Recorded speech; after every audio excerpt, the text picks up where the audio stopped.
TV 24 news ವಾಹಿನಿಗೆ ಸ್ವಾಗತ. ಸಿರುಗುಪ್ಪ ತಾಲೂಕಿನ ಕೊಂಚಿಗೇರಿ ಗ್ರಾಮದಲ್ಲಿ ಶ್ರೀ ಕ್ಷೇತ್ರ ಧರ್ಮಸ್ಥಳ ಗ್ರಾಮಾಭಿವೃದ್ಧಿ ಯೋಜನೆ ಬಿಸಿ ಟ್ರಸ್ಟ್ ಇಂದ ಜಿಲ್ಲಾ ನಿರ್ದೇಶಕ ರೋಹಿತಾಕ್ಷ ಅವರು ಶ್ರೀ ಆಂಜನೇಯ ಸ್ವಾಮಿ ದೇವಸ್ಥಾನ ಜೀರ್ಣೋದ್ಧಾರ ಸಮಿತಿಯ ಪದಾಧಿಕಾರಿಗಳಿಗೆ ದೇವಸ್ಥಾನ ಜೀರ್ಣೋದ್ಧಾರಕ್ಕೆ 1,50,000 ಮೊತ್ತದ ಚೆಕ್ ದೇಣಿಗೆಯಾಗಿ ನೀಡಿದ್ದಾರೆ. ನಂತರ ಮಾತನಾಡಿ, ನಮ್ಮ ಗ್ರಾಮಾಭಿವೃದ್ಧಿ ಯೋಜನೆಯಿಂದ ಸಿಎಸ್ಸಿ ಕೇಂದ್ರಗಳು, ಕೆರೆಗಳ ಪುನಶ್ಚೇತನ ಕಾರ್ಯ, ಆಸಕ್ತರಿಗೆ ನೆರವು, ಮಾಶಾಸನ, ವಿಕಲಚೇತನರಿಗೆ ಅಗತ್ಯವಿರುವ ಉಪಕರಣ ನೀಡಲಾಗುತ್ತಿದೆ. ದೇವಸ್ಥಾನ ಜೀರ್ಣೋದ್ಧಾರಕ್ಕೆ ತಾಲೂಕಿನಾದ್ಯಂತ ಇಲ್ಲಿಯ ತನಕ 1,34,00,000 ರೂಪಾಯಿ ದೇಣಿಗೆ ವಿತರಿಸಲಾಗಿದ್ದು, ಇದು 67ನೇ ದೇವಸ್ಥಾನವಾಗಿದೆ. ಗ್ರಾಮದಲ್ಲಿ ನೆಮ್ಮದಿಯ ವಾತಾವರಣ ಇರಬೇಕು ಅಂದ್ರೆ ಎಲ್ಲ ಕಾರ್ಯಗಳು ನಿರ್ವಿಘ್ನವಾಗಿ ಜರುಗಲು ಆಧ್ಯಾತ್ಮಿಕ ಮತ್ತು ಶ್ರದ್ಧಾ ಕೇಂದ್ರಗಳಾಗಿ ಕಾರ್ಯನಿರ್ವಹಿಸುತ್ತಿರುವ ದೇವಸ್ಥಾನಗಳು ಅತ್ಯಗತ್ಯವೆಂದು ಮನಗಂಡಿರುವ ಪೂಜ್ಯ ಶ್ರೀ ವೀರೇಂದ್ರ ಹೆಗಡೆ ಅವರು ದೇವಸ್ಥಾನದ ಜೀರ್ಣೋದ್ಧಾರಕರೆಂದು ಧರ್ಮೋತ್ಥಾನ ಟ್ರಸ್ಟ್ನ ಮೂಲಕ ದೇಣಿಗೆಯನ್ನ ನೀಡಿರುತ್ತಾರೆ. ಕೇವಲ ತಮ್ಮ ಸ್ವಾರ್ಥಕ್ಕಾಗಿ ತಮ್ಮ ಜೀವನವನ್ನೇ ಸವಿಸ್ತಾ ಇರುವ ಇಂದಿನ ಕಾಲದಲ್ಲಿ ಇಡೀ ಗ್ರಾಮದ ಧಾರ್ಮಿಕ ಕಾರ್ಯಗಳಿಗೆಂದು ಹಳೆ ದೇವಸ್ಥಾನದ ಜೀರ್ಣೋದ್ಧಾರಕ್ಕೆ ಮುಂದಾಗಿರುವ ಸಮಿತಿಯ ಪದಾಧಿಕಾರಿಗಳು ಹಾಗೂ ಗ್ರಾಮಸ್ಥರ ಕಾರ್ಯ ಶ್ಲಾಘನೀಯವಾಗಿದ್ದು, ಅವರೊಂದಿಗೆ ನಮ್ಮ ಯೋಜನೆಯ ಸಹಾಯವನ್ನ ಮಾಡಲಾಗಿದೆ ಎಂದಿದ್ದಾರೆ. ದೇವಸ್ಥಾನ ಸಮಿತಿಯ ಅಧ್ಯಕ್ಷ ನಿವೃತ್ತ ಪ್ರಾಂಶುಪಾಲ ಟಿ ಗಂಗಣ್ಣ ಮಾತನಾಡಿ, ನಮ್ಮ ಗ್ರಾಮದ ದೇವಸ್ಥಾನಕ್ಕೆ HKRDP ವತಿಯಿಂದ ದೇಣಿಗೆ ನೀಡಿದ್ದು ದೇವಸ್ಥಾನದ ಜೀರ್ಣೋದ್ಧಾರಕ್ಕೆ ಸಹಾಯಕವಾಗಲಿದೆ ಎಂದಿದ್ದಾರೆ. ಗ್ರಾಮದ ಮುಖಂಡ ಸಿದ್ದನಗೌಡ ಮಾತನಾಡಿ, ಸರ್ಕಾರದ ಅಭಿವೃದ್ಧಿಗೆ ಜಂಟಿಯಾಗಿ ಸ್ವಯಂ ಪ್ರೇರಿತರಾಗಿ ಜನರ ಸೇವೆಯನ್ನ ಮಾಡ್ತಾ ಇರುವ ಶ್ರೀ ಕ್ಷೇತ್ರ ಧರ್ಮಸ್ಥಳ ಯೋಜನೆಗೆ ಅಭಿನಂದನೆಗಳನ್ನ ಸಲ್ಲಿಸಲಾಗಿದೆ ಎಂದಿದ್ದಾರೆ. ಅಂದ್ರೆ ಕಡಿತ ಬಡ್ಡಿ ದರದಲ್ಲಿ ಇವತ್ತು ಮುಖ್ಯವಾಗಿ 1,25,000 ಕೋಟಿಯಷ್ಟು ಸಾಲ ನಮ್ಮ ಸದಸ್ಯರಿಗೆ ತಲುಪಿಸಿದ್ದೇವೆ.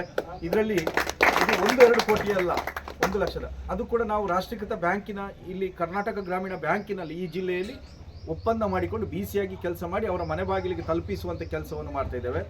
1,25,000ದಲ್ಲಿ 1 ಲಕ್ಷ ಕೋಟಿಯನ್ನು ಕಟ್ಟಿ ಈಗ ಕೇವಲ ಅವರ ಕೈಯಲ್ಲಿ ಎಷ್ಟಿದೆ ಅಂದರೆ 25,000 ಕೋಟಿ ಮಾತ್ರ ಅವರ ಕೈಯಲ್ಲಿದೆ. ಅಷ್ಟು ಪ್ರಾಮಾಣಿಕತೆ ಅಥವಾ ಅಷ್ಟು ಸಾಧನೆ ನಮ್ಮ ಬಡವರು ಮಾಧ್ಯಮ ವರ್ಗದವರು ಮಾಡಿದ್ದಾರೆ ಅಂತ ಹೇಳಿದರೆ ಭಾಳ ಸಂತೋಷ ಆಗುತ್ತೆ.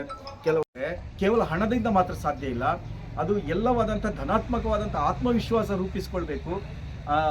ಅಥವಾ ಆಧ್ಯಾತ್ಮಿಕ ಚಟುವಟಿಕೆಯಲ್ಲಿ ಮನೋ ಉಲ್ಲಾಸ ಅಥವಾ ಏನು ಹೇಳ್ತೀರಿ ನೆಮ್ಮದಿ ಇರಬೇಕು ಅಂತ ಆದರೆ ಅವನಿಗೆಲ್ಲ ಕೆಲಸಗಳು ಮಾಡಬೇಕು ಅಂತ ಆದರೆ ಇವತ್ತು ದೇವರ ಶ್ರದ್ಧಾ ಕೇಂದ್ರಗಳು ಇರಲೇಬೇಕಾಗತ್ತೆ. ಶ್ರದ್ಧಾ ಕೇಂದ್ರಗಳು ಇರಬೇಕು ಅಂತ ಆದರೆ ನಾವೆಲ್ಲರೂ ಬಂದು ಅಲ್ಲಿ ಪೋಷಣೆ ಮಾಡುವಂಥ ಜವಾಬ್ದಾರಿ ಊರಿನವರೊಟ್ಟಿಗೆ ಧರ್ಮಸ್ಥಳಕ್ಕೂ ಕೂಡ ಜವಾಬ್ದಾರಿ ಇದೆ ಅಂತ ಹೇಳಿ ಪೂಜ್ಯರು ಒಂದು ಮನಗಂಡು ಅದಕ್ಕೆ ಧರ್ಮೋತ್ಥಾನ ಟ್ರಸ್ಟ್ ಮೂಲಕ ಇವತ್ತು ಪ್ರಸಾದವನ್ನು ಆ ಟ್ರಸ್ಟ್ ಮೂಲಕ ಕಳಿಸಿದ್ದಾರೆ. ಇದು ಧರ್ಮಸ್ಥಳ ಗ್ರಾಮಾಭಿವೃದ್ಧಿ ಯೋಜನೆಯ ದುಡ್ಡಲ್ಲ, ಬದಲಿಗೆ ಧರ್ಮೋತ್ಥಾನ ಟ್ರಸ್ಟ್ ದೇವರ ದುಡ್ಡನ್ನು ಅಲ್ಲಿ ಕೊಡುವಂಥ ಕೆಲಸವನ್ನು ಮಾಡ್ತಾರೆ. ಆದರೆ ನಮಗೆ ಸುಯೋಗ ಏನಂದರೆ ಪೂಜ್ಯರ ಪ್ರತಿನಿಧಿಯಾಗಿ ನಾವು ಇಲ್ಲಿರುವುದಾಗಿ ನಮ್ಮ ಕೈಯಲ್ಲಿ ಕೊಟ್ಟಿದ್ದಾರೆ. ಇನ್ನು ಶಾಂತಿವನ ಟ್ರಸ್ಟ್ ಅಂತ ಹೇಳಿದೆ, ಮೆಡಿಕಲ್ ಟ್ರಸ್ಟ್ ಅಂತ ಇದೆ, ಇನ್ನು ಬೇರೆ ಬೇರೆ ರೀತಿಯ ಟ್ರಸ್ಟ್ಗಳು ಧರ್ಮಸ್ಥಳದಲ್ಲಿ ಇದೆ, ಎಜುಕೇಷನಲ್ ಟ್ರಸ್ಟ್ ಇದೆ. ಹಾಗಾಗಿ ಇವತ್ತು ಧರ್ಮಸ್ಥಳ ಗ್ರಾಮಾಭಿವೃದ್ಧಿ ಯೋಜನೆ ತನ್ನದಾದಂಥ ಕೊಡುಗೆಯನ್ನು ಪೂಜ್ಯರ ಒಂದು ಮಾರ್ಗದರ್ಶನದಲ್ಲಿ ಇವತ್ತು ನಡೆಸ್ತಾ ಇದೆ. ಇದರ ಒಟ್ಟಿಗೆ ಇವತ್ತು ಈ ಎಲ್ಲ ಯಾಕೆ ಹೇಳ್ತಾ ಇದ್ದಾನೆ ಅಂತ ಹೇಳಿದರೆ, ಬಹುಶಃ ನಾವೆಲ್ಲ ಗ್ರಾಮಗಳನ್ನು ನಾವು ಈ ಗ್ರಾಮ ಬೇಡ ಆ ಗ್ರಾಮ ಬೇಕು ಅಂತ ಹೇಳಿ ನಾವು ಮಾಡಿಕೊಳ್ಳಿಲ್ಲ. ನಮಗೆ ಪೂಜ್ಯರಿಗೆ ಪ್ರಸಾದವಾಗಿ ನಮಗೇನು ಈ 1.5 ಲಕ್ಷ ರೂಪಾಯಿ ಹಣವನ್ನು ಅಧಿಕಾರಿಗಳು ನಮಗೆ ನೀಡಿದ್ದಾರೆ. ಇದು ಬಹಳ ಒಂದು ಸಂತೋಷದ ಕೆಲಸ. ನಮ್ಮ ದೇವಸ್ಥಾನ ನಿರ್ಮಾಣಕ್ಕೆ ನಮಗಾದರೂ ತುಂಬ ಸಹಾಯ ಆಗುತ್ತೆ ಅಂತೇಳಿ ಈ ಸಂದರ್ಭದಲ್ಲಿ ನಾನು ಹೇಳಕ್ಕೆ ಇಷ್ಟಪಡ್ತೀನಿ. ಹಾಗೆಯೇ ನಮ್ಮ ಊರಿನ ಎಲ್ಲ ಗ್ರಾಮಸ್ಥರು ಇಲ್ಲಿವರೆಗೆ ತಾವೇನು ದಾನ ತನು ಮನ ಧನ ನಮಗೆ ನೀಡಿದ್ದೀರಿ.